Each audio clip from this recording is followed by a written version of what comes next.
Coming up on Valley News Live at 10, the ribbon was cut at Horace's brand new high school. We'll tell you what changes city leaders are already seeing around the community.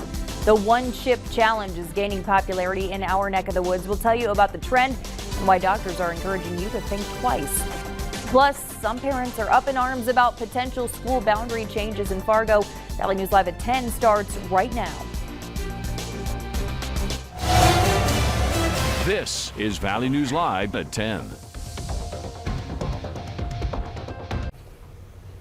Good evening, everyone. Today, for the first time, students were welcomed into the brand new Horace High School. Valley News Team's Nishay Taylor spoke with Mayor Corey Peterson about what this new school means for the community. Nishay? Stacy, so far 225 freshmen and sophomores are currently enrolled in the new school. These students were originally scheduled to start the school year off in the new building, but the timeline was pushed back due to slow construction. According to Mayor Corey Peterson, Horace had a school once before, but it closed in 1968 and merged with the West Fargo School District. He says the new school could open the door for more people to consider moving into the community. We've noticed too, since the middle school started construction, there's been an uptick in construction of the homes in town here. But, you know, I'm sure there's many factors that are involved, but I know the school played a part in that, knowing that there's one here. Every place you've gone to in the metro area where they've built a school, if you build it, they will come, and they do. Right now, the building can hold 1,200 students, and Mayor Peterson says once enrollment hits that number, future plans to expand will accommodate up to 1,600 students. Stacy? Is happy with the latest boundary changes proposed for the Fargo School District.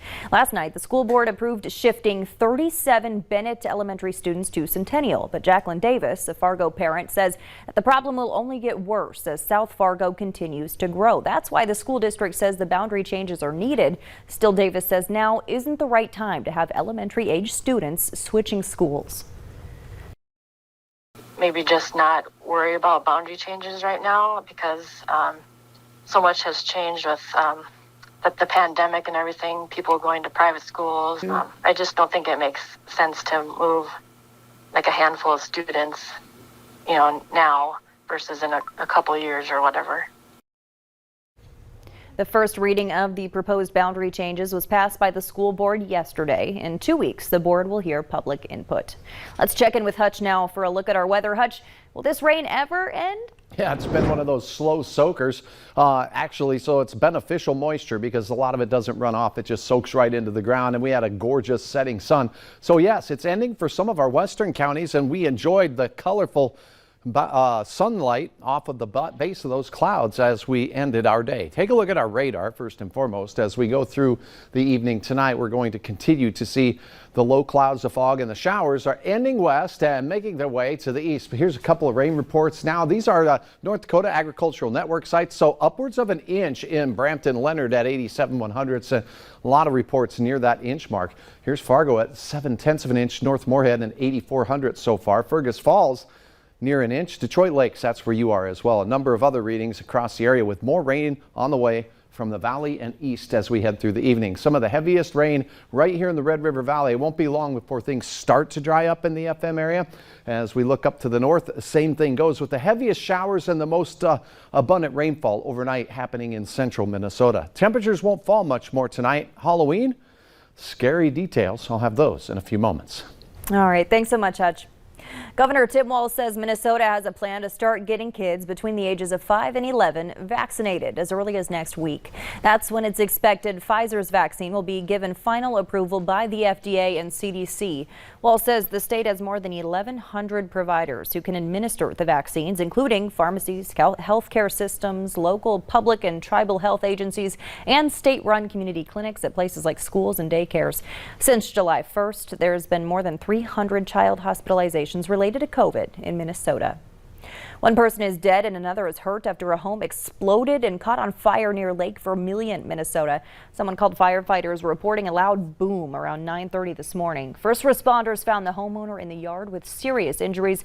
They say that man was flown to the hospital. Human remains were later found inside the home. The cause of that explosion is still under investigation.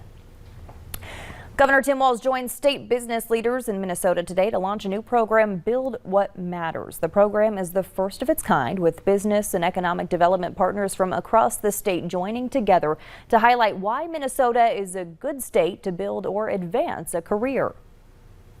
Building what matters and building what matters for families is a place to go out and sell it, not just to other states. I watch states use COVID relief money to try and poach jobs from neighboring states. That is a absolute loser proposition. The idea is, how are you going to create new things in that space, and how are you going to attract people here?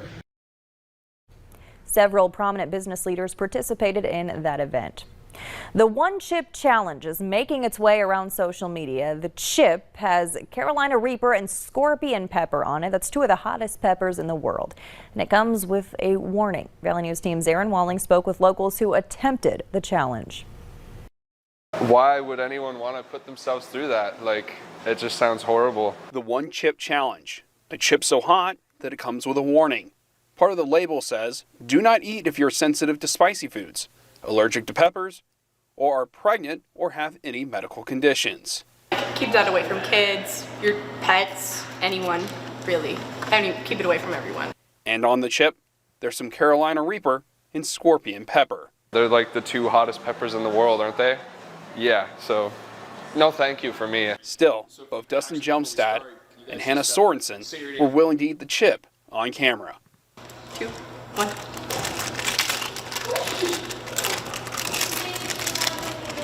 And they both say it was a painful experience. So breathing in feels good. Breathing out feels like dragon's breath. I was prepared this time, so it's not as bad. It's still super bad. The chip challenge has been making its rounds on social media with varying results. Noah Bentley at Red Pepper says there's spicy food, then there is really spicy food. I would avoid it at all costs, I would say. If somebody like pranked me with this and like put it in my food or something, I would not be their friend anymore. The Carolina Reaper is around 2 million Scoville on the heat index, while the Scorpion is at 1.2 million. At the University of Chicago Medicine, Dr. Edwin McDonald IV says spicy food with warning labels can trigger stomach pain, so you should eat them at your own risk. In Fargo, Aaron Walling, Valley News Live. The company warns that you should seek medical attention after eating the chip if you're having difficulty breathing, fainting, or extended nausea.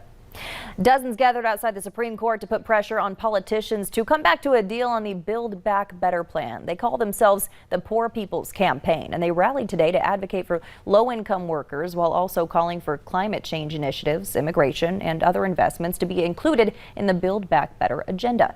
The group says they're opposed to Congress cutting life, planet, and democracy-saving legislation that could have a direct impact on poor people, people of color, and the environment. There are now more so-called protected areas when it comes to immigration enforcement. Homeland Security issued a memo today expanding those locations to include domestic violence shelters and playgrounds. The HSS says there are exceptions to those protected areas if the person being sought poses a public safety or national security threat.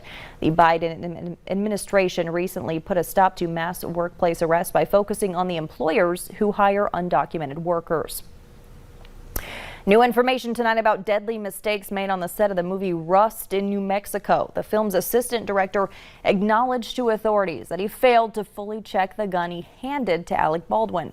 Documents say David Halls told detectives he'll check the barrel for obstructions with there being no live fire most of the time. He said he'll check with the armorer in charge of props who will open the hatch and spin the drum.